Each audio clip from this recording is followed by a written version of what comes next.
And another GCash app tutorial ang pag-uusapan natin at i-guide ko kayo on how to enable or turn on GChat features on your GCash app.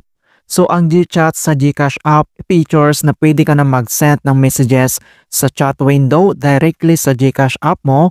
Ang eligibility nito para ma-enable siya ay dapat GCash fully verified account, ikaw ay Pilipino na 18 years old and above at naka-base dito lang sa Pilipinas. Okay, so proceed na tayo. So ang next step ay kailangan mo lang i-open ang yung GCash app and then click mo lang yan. And then kailangan lang natin dito mag-login. So enter mo lang yung apat na 4-digit MPIN mo or gamitin mo yung biometrics. So si GCash kinover niya yung screen para ma-protect yung ating account. So login lang tayo. And kapag naka-login ka na, and then dito lang sa baba ay kailangan mo lang select dito yung inbox. Ayan.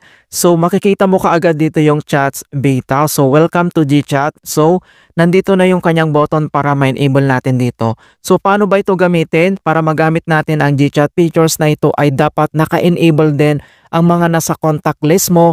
Nakasync yung kanilang contact list dito sa GCash. Yung taong gusto mong i-chat at dapat nasa phone contact list mo ay naka-enable din sa kanila. Okay, so ang next step ay kailangan mo lang i-click or i-tap dito yung enable GChat. And dito sa baba ay makikita mo dito yung terms and conditions. I-check mo lang dito yung box, I agree to the terms and conditions. And then click mo lang dito yung submit.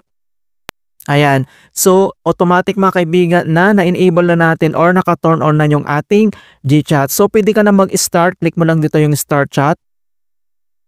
And then, dito lang sa ating contact ay pwede mo nang makachat dito kung sino may naka-enable sa kanila yung GChat features. Then, iselect ko lang dito sa contacts at pwede ka na mag-start na mag-chat. Ayan, so ganun lang po kasimple mga kaibigan. And hope na nakapagbigay ako ng konting kaalaman at guide tungkol sa GCash features. Thank you guys and see you in my next tutorials.